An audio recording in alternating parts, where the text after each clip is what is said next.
Today's last topic is transformer.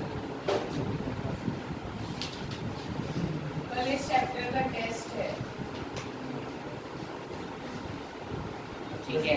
Doubt class तो है जो है, टेस्ट तो है।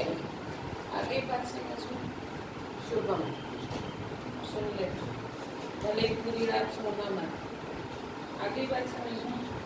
ट्रांसफॉर्मर क्या है? ट्रांसफॉर्मर देखा है, ये सड़क के चौराहे पे ऐसा दो खंभों के बीच में ऐसा चौकोर लगा रहता है। अपने स्कूल से निकलते से लेफ्ट साइड में लगा है, बड़े गेट के सामने। आई बात समझ में। तो उन्होंने बोला transformer is a electrical device that is used to step up or step down the alternating voltage.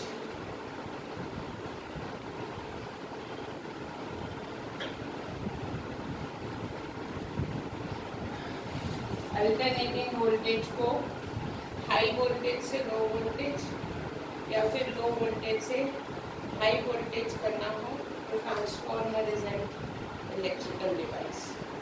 एक बात समझ में। तो उन्होंने बोला अगर वोल्टेज को इंक्रीज कर रहे हैं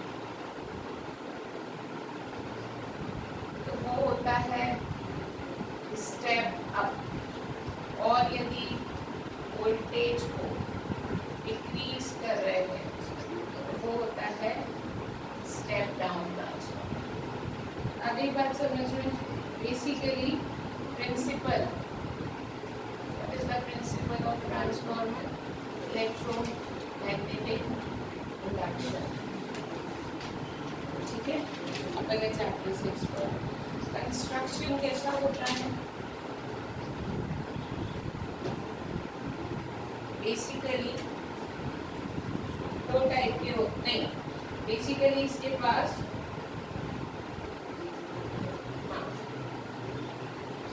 ऐसे प्लेट्स होती हैं लोहे की, सॉफ्ट आयरन शीट्स, चपटी चपटी, और एक के पीछे एक ही ऐसी लगी रहती है।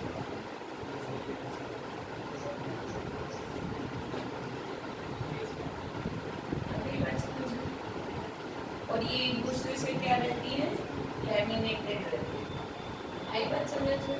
इसमें ऐसे चौकोर रख दिया और इसमें दो कॉइल होती है। एक होती है प्राइमरी जिससे अपन इनपुट देते हैं, है ना।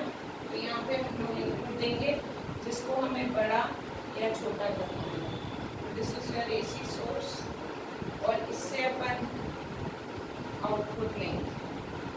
तो this is your secondary coil,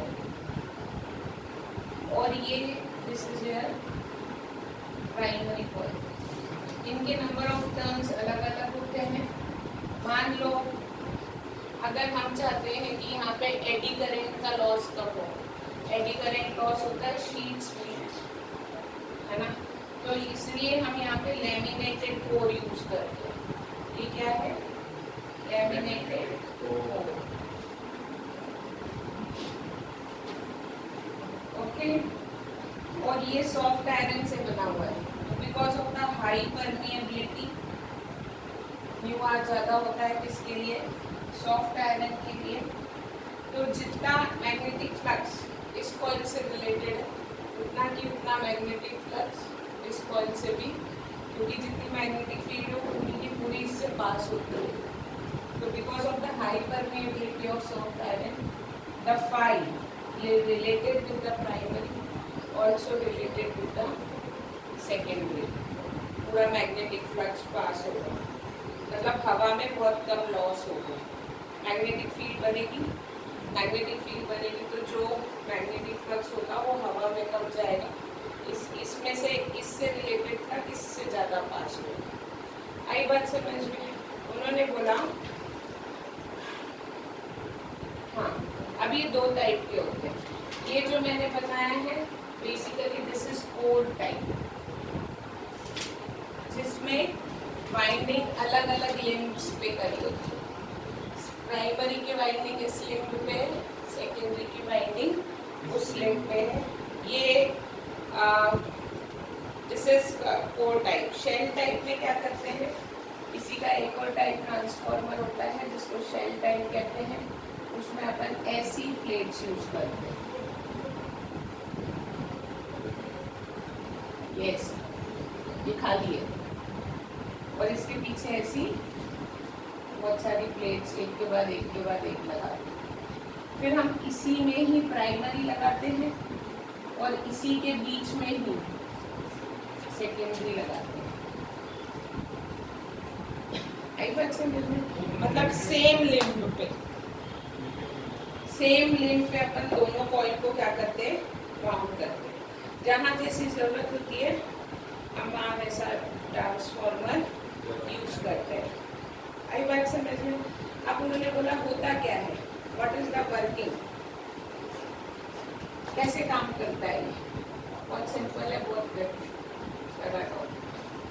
working कैसे है, as the alternating current flow through the primary, यहाँ से अल्टरनेटिंग ईएमएफ, ये एसी सोर्स है, यहाँ से अल्टरनेटिंग करंट पास होगा। ये जो अल्टरनेटिंग करंट है वो यहाँ पे मैग्नेटिक फ्लक्स जनरेट करेगा, यस और नो। वो मैग्नेटिक फ्लक्स इससे भी रिलेटेड है तो वो इसमें एक ईएमएफ इंड्यूस कर देगा, म्यूचुअल इंडक्शन। दो कॉइल पास में रहती है, इससे रिलेटेड यदि मैग्नेटिक फ्लक्स है तो इसमें भी एक ईएमएफ इंड्यूस होगा, क्योंकि वो पूरा की पूरा फ्लक्स इससे भी रिलेटेड। लेकिन इसमें भी इंडक्शन होगा, सेल्फ इंडक्शन। मैंने बताया था बैक ईएमएफ, तुमने यहाँ से करंट पास किया, वो चेंजिंग करंट था, इसके अंदर चेंजिंग मैग्नेटिक फील्ड बनी, चेंजिंग मैग्नेटिक फील्ड इससे भी रिलेटेड थी, इसमें एक ईएमएफ इंड्यूस हो गया, ये म्यूचुअल इंडक्शन है। लेकिन तुमको पता है वो ही मैग्नेटिक फील्ड इससे भी चेंज हो गई, अपन ने सेल्फ इंडक्शन भी पढ़ा है, तो इसके अंदर भी एक बैक ईएमएफ इंड्यूस होता है अप्लाइड के अलावा। आई बात समझ में? तो इस तरीके से दोनों में क्या होते हैं, ईएमएफ इंड्यूस होते हैं। अब यदि मान लो, consider the situation, no load, अभी हम यहाँ से कुछ ले नहीं रहे, तो इंड्यूस्ड ईएमएफ इन प्राइमरी, पहले में कितना इंड्यूस्ड ईएमएफ होगा,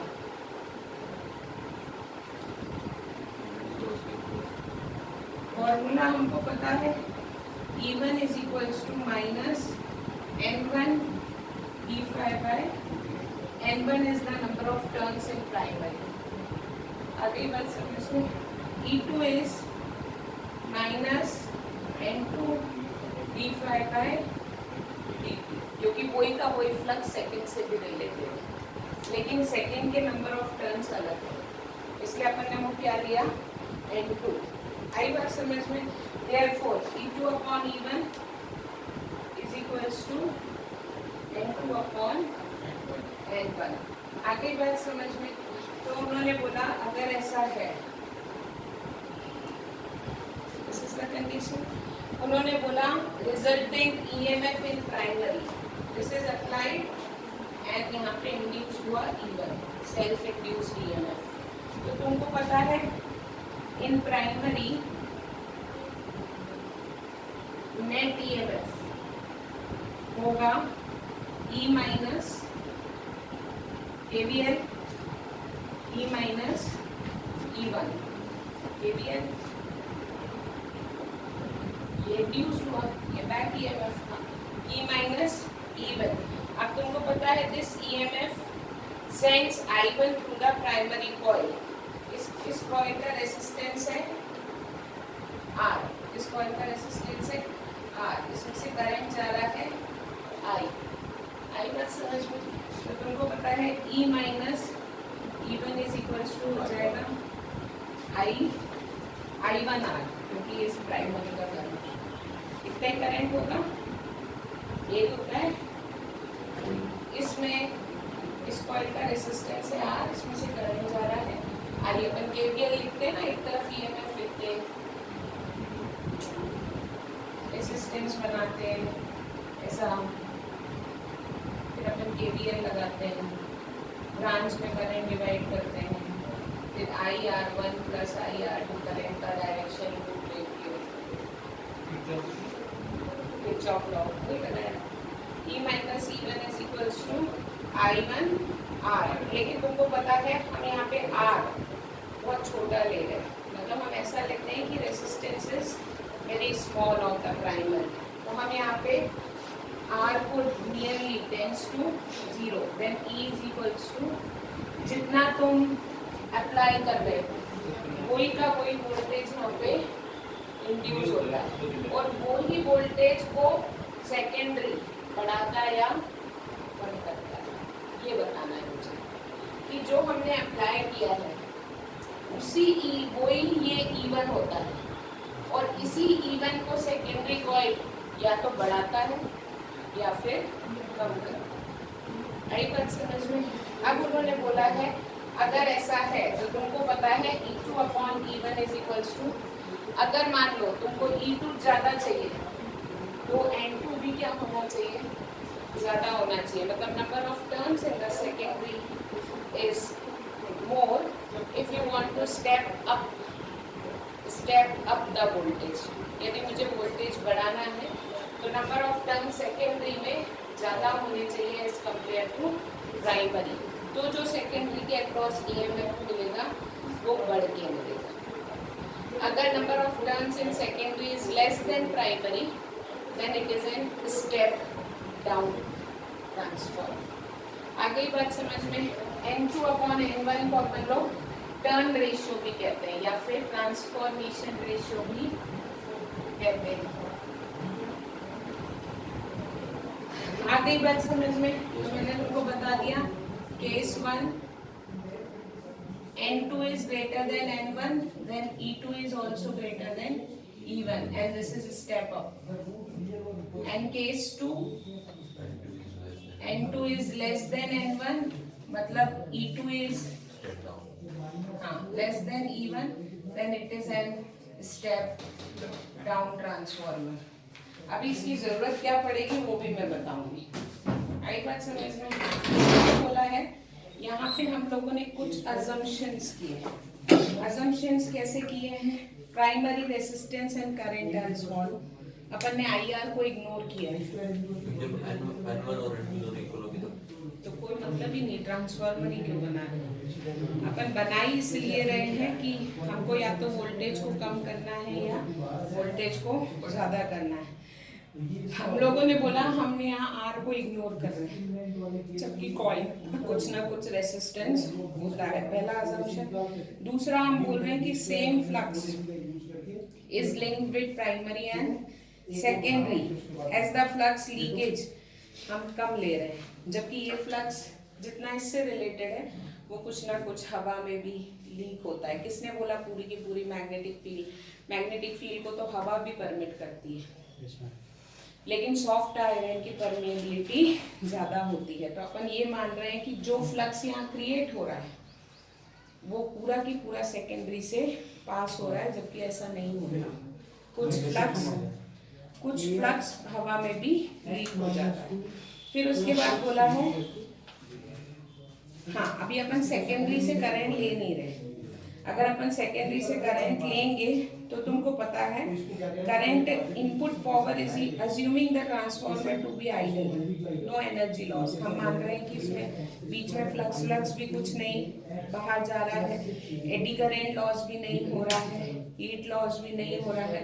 तो जो तुम्हारी इनपुट पावर है that should be equals to output power. तुम जितना दे रहे हो एनर्जी उतना तुमको मिलना भी चाहिए। If you take no energy loss then input power is equals to output power. Input power होगा E1 I1 is equals to E2 I2, P is equals to VI। तो E2 अपॉन E1 हो जाएगा I1 upon I2 is equals to N2 upon 4K। आई बात समझ में? Getting my point? तुमको पता है जब भी हम वोल्टेज को स्टेप अप करते हैं तो सेम टाइम पे करंट क्या हो जाता है? कम। क्यों? क्योंकि if E2 is higher then I1 is higher, ऊपर का सब बड़ा ही होगा। तो उन्होंने बोला है does a step up transformer step up the voltage but step down the current? Current को क्या कर देता है? कम कर देता है। Exactly in the same similarly step down the voltage but step up the current, वो करंट को क्या कर देता है?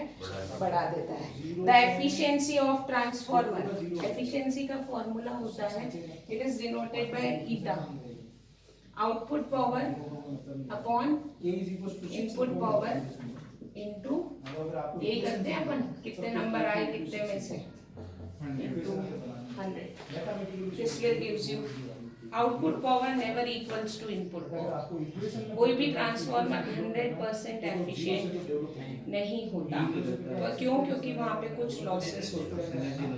कैसे लॉसेस होते हैं? एडी करंट लॉस होता है, बीच में कोर लगाया है, ये गर्म कर लेगा। उसी तरीके से फ्लक्स लीकेज होता है ना। तो लॉसेस इन ट्रांसफॉर्मर तुमको पढ़ना है, आता है ये 3 नंबर का क्वेश्चन। उसके 5 पॉइंट्स है। ह्यूमिंग लॉस, ह्यूमिंग लॉस यानी जो भुन भुन करता है ना ट्रांसफॉर्मर चलते टाइम, उसको बोलते हैं humming loss in the form of sound energy. तो ये लॉस ही है। Getting my point? Hysteresis loss यानी होता है कि हम क्या कर रहे हैं, एक बार वोल्टेज ज्यादा होता है, एक बार वोल्टेज कम होता है, एक बार वोल्टेज ज्यादा होता है, एक बार कम होता है। तो क्या होता है, ये मैग्नेटाइजेशन एंड डीमैग्नेटाइजेशन हम लोगों ने पढ़ा नहीं वहां पे। फेरोमैग्नेटिक, डायामैग्नेटिक, पैरामैग्नेटिक हट गए सिलेबस से। तो क्या होता है, ये कोर एक बार मैग्नेटाइज होता है, एक बार डीमैग्नेटाइज होता है, एक बार मैग्नेटाइज होता है, एक बार डीमैग्नेटाइज होता है। तो उसमें बहुत सारी एनर्जी क्या हो जाती है? लॉस हो जाती है।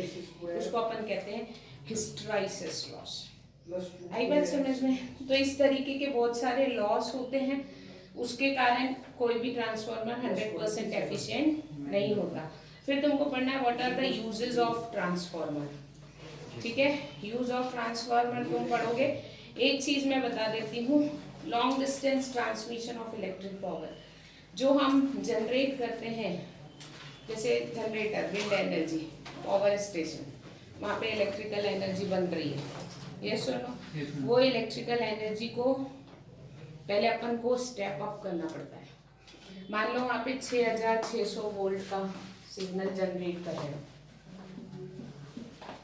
Transmission at low voltage is not economical.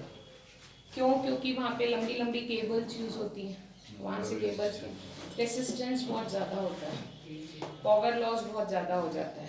अगर अपन रेसिस्टेंस कम करने के लिए मोटे वायर यूज़ करेंगे तो इन्वेस्टमेंट कॉस्ट ज़्यादा लगेगी उनको लगाना, और उनको, इसलिए हम लोग की ये प्रायोरिटी होती है कि हाई वोल्टेज लो करंट सिग्नल को भेजना प्रायोरिटी होती है। तो हम जितने वोल्टेज का पावर स्टेशन पे जनरेट करते हैं वोल्टेज, पहले हम स्टेप अप ट्रांसफार्मर से इसको बहुत ज़्यादा बढ़ा देते हैं, हाई वोल्टेज लाइन्स। फिर ये हाई वोल्टेज लाइन्स कहाँ आती है? पावर स्टेशन पे, जो शहरों के बाहर लगी होती है, जिसको पावर ग्रिड कहते हैं। यहाँ पे पता नहीं कहाँ है, हमारा पावर ग्रिड होता है ऐसा बढ़िया, उधर वो खंबे खंबे ही होते हैं, वहाँ पे रिस्की रहता है, वहाँ पे हाई वोल्टेज लाइन्स आती हैं। वो पावर ग्रिड पे ये हाई वोल्टेज लाइन आती है। इन हाई वोल्टेज लाइन को फिर वहाँ पे स्टेप डाउन किया जाता है, कुछ स्टेप डाउन करके फिर ये सोसाइटीज में आते हैं, मतलब यहाँ से वोल्टेज और कम कर दिया जाता है। फिर ये अभी एक चुंगी पे कोने में लगा हुआ है, फिर ये ट्रांसफार्मर उसको और स्टेप डाउन करता है और हमारे घर में 220 वोल्ट आता है। आई बात समझ में? बहुत नहीं, इतना ही होता है लगभग। तो बेसिकली इतना ही, ऐसे ही यहाँ पे हमको ट्रांसफॉर्मर यूज आते हैं to prevent losses during transmission. आई बात समझ में? तो this is all about your chapter alternating current. कल मैं इसका टेस्ट लूँगी। कल तुमको नहीं बना तो बात की बात है,